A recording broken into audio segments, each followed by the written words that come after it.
My son-in-law called me on a Tuesday morning, not my daughter, him.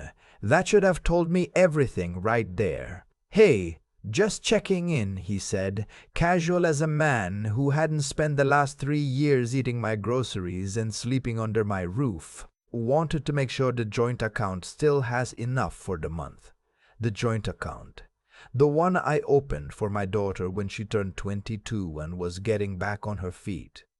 The one I'd been quietly refilling every month for 38 months straight. I did the math once. I stopped doing the math after that. I told him it was fine. I told him not to worry about it. Then I hung up and sat in my kitchen for a long time, looking at the coffee I'd forgotten to drink. Let me back up. My name is not important. What's important is that I'm 63 years old. I built a landscaping business from nothing. One truck, one crew, my own 2 hands, and I sold it at 58 for enough money to retire comfortably. Not rich, comfortable. The kind of comfortable where you don't check the price tag on groceries, but you still turn off lights when you leave a room, because that's who you are. My daughter is 29. Her name is Megan. I named her after my mother. Megan is and I say this as a man who loves her more than I love breathing. Not built for difficulty. She never was. Her mother and I split when Megan was 11, and I think somewhere in the guilt of that, I made it too easy for her. I see that now. I couldn't see it then. She graduated college with a communications degree and moved to Portland. Got a job at a marketing firm. Called me every Sunday. I thought we were doing fine. Then she met Colin. Colin was 32 when they met. He had, as far as I could tell, a rotating collection of projects. A podcast that never launched. A dropshipping business he talked about constantly and showed me a spreadsheet for exactly once. Some kind of consulting work he described differently every time I asked. He wore nice clothes. He had good teeth. He looked at my daughter like she was the most interesting person in any room, and she bloomed under it, like a plant that had finally found the window. I wanted to like him. I really did. But there's something a man recognizes in another man, a certain quality of stillness around inconvenience, a way of going quiet when the bill arrives, and I recognized it in Colin the first Thanksgiving he joined us. I didn't say anything. Megan was happy. I told myself I was being unfair. 6 months after they started dating, Megan called me crying. Colin's apartment lease was up, and they decided to move in together. But Portland rents had gone insane. She used that word, insane, like it was an act of God and not a consequence of choices, and could I help them just for a few months while they got stable? A few months. I said yes. I said I'd transfer $2,200 a month to cover rent on a 2-bedroom in the Hawthorne neighborhood. Nice place. Wood floors. One of those neighborhoods with 3 coffee shops per block. I told myself it was temporary. 14 months later, it was still happening. And somewhere in month 8, help with rent had quietly expanded to include the joint account I mentioned. Another $800 a month for incidentals. Groceries mostly, Megan said. Utilities, the occasional car repair. I didn't ask for receipts. I know how that sounds. I was 61 years old, and my daughter called me every Sunday, and that felt like something worth protecting. I flew out to visit them in March of that second year. Megan met me at the airport. Colin did not come with her. He was, she explained, in the middle of a call with a potential investor. At 4 p.m. on a Saturday. I nodded. I let it go. The apartment was nice. I'll say that. My money had bought them a nice life. There was a coffee table I recognized from a design catalog. I'd seen it on their coffee table last visit. The catalog and thought nothing of it. But I recognized this table. $1,400. I know because I looked it up in the Uber back to my hotel. We had dinner, the 3 of us.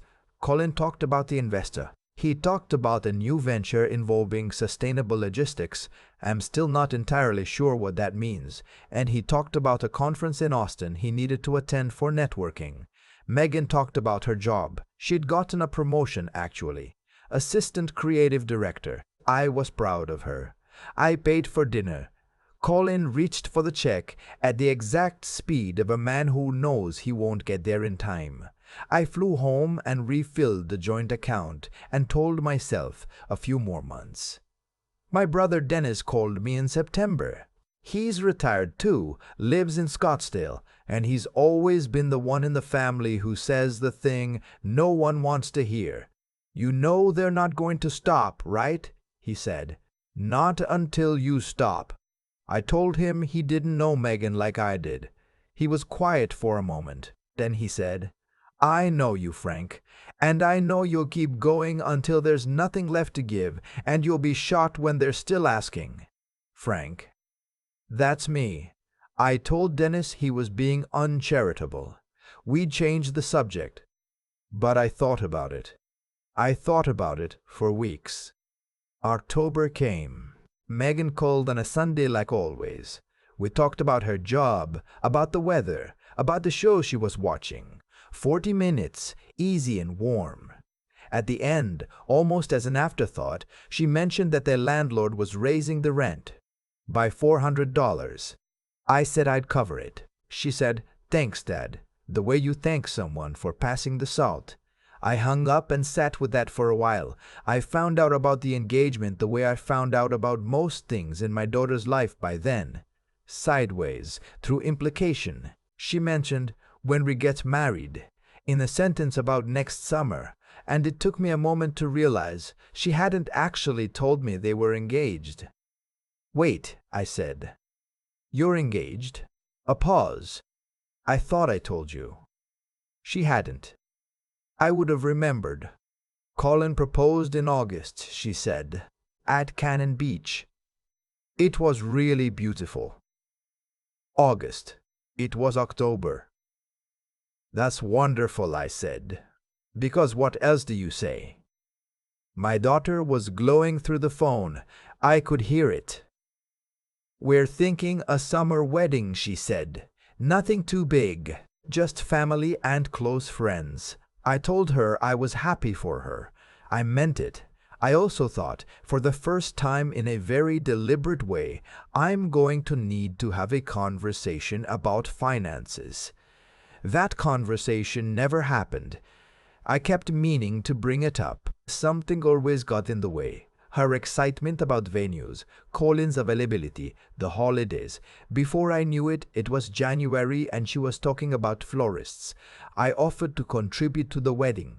$50,000. I want to be clear about that number because it matters to what comes next. $50,000 toward a wedding for my only daughter, because I love her, because I wanted her day to be beautiful, and yes, I will admit this, because I thought it might finally be the thing that made Colin look at me with something other than tolerance. Megan cried on the phone. She said I was the best father in the world. Colin sent me a text that said, "Appreciate it, Frank. Really." That was in February. In March, I got a call from a number I didn't recognize. A woman introduced herself as the venue coordinator at a place called Thornfield Estate, which is a very grand name for what I gathered was a vineyard event space in the Willamette Valley. She was calling, she said, to confirm that the deposit had cleared and that I was the contact for the father of the bride. I said yes. She mentioned the total venue cost, just in passing, the way people do when they assume you already know. I did not already know. The venue alone was $34,000. I sat with the phone in my hand after we hung up, and I did something I hadn't let myself do in a long time. I added it up. The monthly rent, 38 months. The joint account, 32 months. The wedding contribution. The dinner in Portland. The things I'd bought and told myself were gifts. The number I arrived at had 6 figures in it. I didn't feel angry right away. I felt tired. A deep, bone-level tired that I think had been building for a long time and finally had somewhere to land. I called Megan that Sunday. I asked her to walk me through the wedding budget. She was cheerful about it, excited. She'd made a spreadsheet. She gets that from me, actually, the spreadsheets. And she walked me through it line by line. The venue, the catering, $180 per head. The photographer, the florist, the rehearsal dinner. How many guests? I asked. About 220, she said. We kept it small. 220 people, kept it small. Megan, I said, honey, this is over $100,000. I know, she said, and her voice shifted slightly, that register I recognized from when she was 16 and had spent her allowance and needed more. But with what you're contributing, and Colin's parents are helping with the rehearsal dinner, and we're going to pay for some of it ourselves, with what? I asked. Silence. You don't have savings, I said, not accusing, just stating. More silence. Then, Colin has some things in the works. Some things in the works. I told her I needed to think. She said okay in a voice that suggested she was already composing a text to Colin about my attitude. I called my brother Dennis that night. He didn't say I told you so. He's a better man than that. He just listened and then he said, what do you want to do? I didn't know yet. That was the honest answer. What I did know was this. I had been paying for my daughter's life, and by extension, Colin's life for over 3 years. I had given them stability I was never given, security I had built from nothing, money I had earned in the sun and the rain with my hands, and I had done it out of love and guilt and something I could only call fear, fear that if I said no, she'd love me less, fear that I'd lose the Sunday calls. That fear had cost me, by my own calculation, somewhere north of $180,000. I am 63 years old. I am not a wealthy man. I am a comfortable man. And there is a difference between those two things that becomes very significant when you are writing the same check every month, without end. I flew to Portland 2 weeks later. I didn't tell Megan I was coming. I called her from the airport. She sounded surprised. Then, immediately, is everything okay? Yes, I said. I just thought we should talk in person. We met at the coffee shop near her apartment. Not the apartment, because I didn't want Colin in this conversation. She arrived looking beautiful and slightly wary, the way she'd looked as a teenager when she knew a hard talk was coming. I bought her coffee. I got straight to the point, because I'm 63 and I've stopped seeing the value in circling. I told her I loved her. I told her I was proud of her. Genuinely, the job, the person she was becoming. I told her the wedding sounded beautiful. And then I told her I was stopping the monthly transfers, both of them. She stared at me. I told her I would honor my $50,000 wedding contribution, but that was the end. No more rent, no more joint account. Whatever their budget required beyond what they had and what I'd already committed, they would need to find another way. Dad, let me finish, I said. I should have said this 3 years ago. I didn't, because I was afraid and because I love you and I convinced myself that helping meant paying. But I've spent 3 years paying for a life I'm not living, and I can see, Megan, I can see that it hasn't made things better. It's made things stuck. She was quiet for a long moment. Her coffee sat untouched.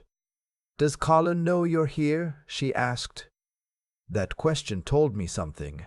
No, I said. This is between you and me. She cried a little. I didn't try to fix it. I sat with her and let her feel it, the way I should have let her feel hard things when she was younger, instead of smoothing them away. Before I left, I hugged her for a long time. I told her I'd see her at the wedding. I meant it. The call from Colin came the next morning, 7:42 a.m., before I'd even finished my first cup of coffee. He was not using his dinner party voice. He told me, and I want to be accurate here, that I was pulling the rug out at the worst possible time, that they had made financial commitments based on my support, that this was not how family operates, and that if I really loved my daughter, I would understand what I was doing to her. I let him finish. Then I said, "Colin, I've given your household over $180,000 in the past 3 years. I've never asked you for anything. I'm not asking for anything now. I'm simply stopping." He said I was being selfish. I said, "I know this is hard to hear, but I'm not going to change my mind." He hung up. Megan called 2 hours later. She didn't yell. She sounded exhausted, which was harder to hear than anger. She said Colin was upset, that she understood where I was coming from, but the timing was really difficult, that she wished I'd talked to her sooner. "I know," I said. "I wish I had too." We talked for 20 minutes. It wasn't a resolution. It was something more honest than that, a conversation between two people who love each other, trying to figure out what that means when the comfortable arrangement is gone. The wedding happened in July. Thornfield Estate, all 2020 guests. I don't know how they covered the gap. I didn't ask and they didn't tell me. Colin's parents may have stepped in. They may have taken out a loan. I suspect there was a credit card involved. What I know is that Megan was radiant. I walked her down the aisle and my eyes went blurry about halfway, and I didn't try to hide it. She held my arm tight the whole way. At the reception, Colin shook my hand and said, "Glad you're here, Frank." I said, "Wouldn't have missed it." Neither of us mentioned the phone call. Dennis came up from Scottsdale for the wedding. We sat together during the cocktail hour, and he handed me a whiskey and said nothing for a while, which is one of the things I've always liked about my brother. "You did the right thing," he said eventually. "I know," I said. "It took me too long." "Yeah," he said, "but you got there." Here is what I want to say to any father watching this, because I know I'm not the only one. I spent 3 years telling myself that love meant yes, that if I said no, I was abandoning her, that the discomfort I felt every month writing those transfers was just the price of being a good parent. I was wrong. I wasn't helping my daughter. I was keeping her and Colin in a state of permanent childhood, where consequence was optional and hard choices could always be handed upward. I was so afraid of being the villain that I became something quieter and more damaging. I became the reason they never had to grow up. Megan and I talk now more honestly than we have since she was a teenager. It's uncomfortable sometimes. She's learning things about budgets that I should have taught her at 22 instead of quietly paying the bills. Colin is, I'll say this carefully, Colin is working.